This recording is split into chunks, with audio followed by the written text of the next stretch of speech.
ආයිබෝවන්. අයිබෝවන්.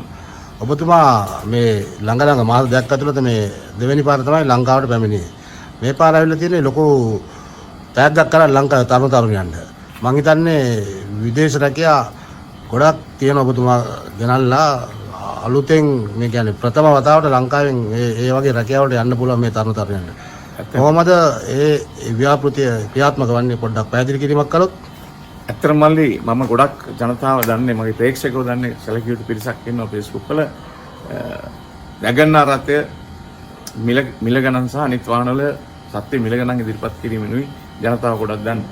මට ඇත්තටම හිතුණා මේ ළඟදී මම අවතීර්ණ වුණා ජපානයේ රැකියා දොර ඇරලා තියෙන ගොඩක් අයට දැන් අලුතෙන්.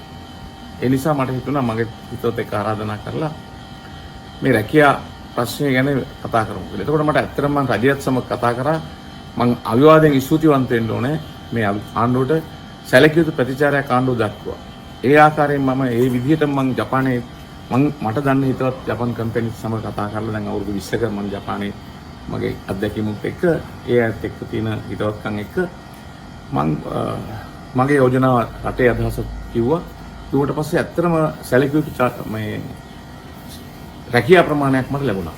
ලිඛිතවම ඒවම රජයටත් දීලා තියෙනවා තවත් පෞද්ගලික ආයතනවලට දීලා තියෙනවා. එතකොට ඒකෙදි මූලිකත්වයෙන් මම කියනෝනේ මූලිකවම අලුතෙන් මේ දොර ඇරුණේ ජපානයට truck drivers, caregivers, building cleaner ඊට පස්සේ කෘෂි කාර්මික ඇග්‍රිකල්චර්. මේවට ඇත්තටම අවිවාදයෙන්ම කියන්න ඕනේ ජපනීස් ලැන්ග්වේජ් එක අත්‍යවශ්‍යයි.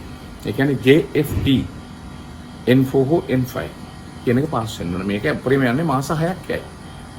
අනිවාර්යයෙන් භාෂා දැනුමක් අවශ්‍යයි. මොකද මේ භාෂා දැනුම ගන්න සහතිකේ නැතුව වීසා වලට දාන්න බෑ. ලක්ෂ 4න් උඩ පඩි.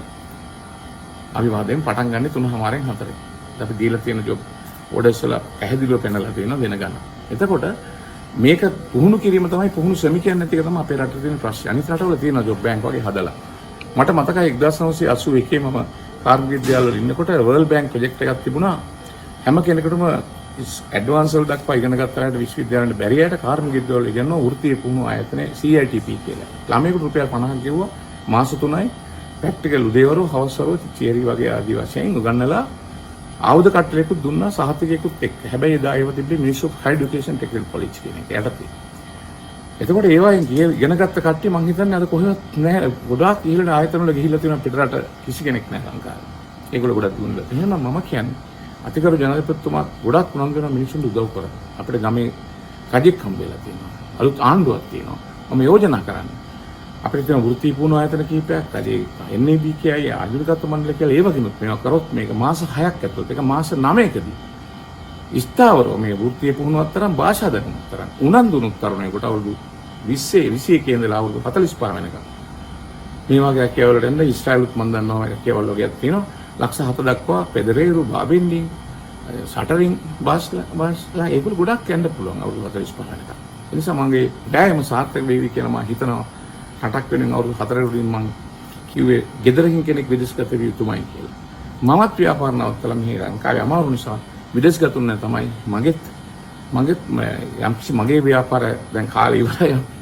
රට වැඩක් කරන්න ඕන කියලා හිතලා තමයි මේ යෝජනාවත් එක්ක මම මේ රැකියාත් කරන් ජපානයට ඉඳලා ලංකාවට ආවේ. ඒ නිසා ඒකෙන් මම ඇත්තටම රජයට ස්තුතිවන්ත වෙනවා. අපේ සියලු දේවල් වලට දක්වපු සහයෝගයට අතිශය ස්තුතිවන්ත වෙනවත් එක්කම තවත් ජපාන් අය කම්පැනිස් මම රටට ගේනවා කියන පොරොන්දු වෙමින් ජය වේවා සැමට සුබ පතනවා. කෙනෙක් විදේශගත වේවා පවුලකින් කියලා මම ප්‍රාර්ථනා කරනවා. එතකොට අප සමෘද්ධිය අවශ්‍යත් නැත සමෘද්ධි පවුලකුත් කෙනෙක් අපි යවමු. බුදු සරණයි. ජය වේවා.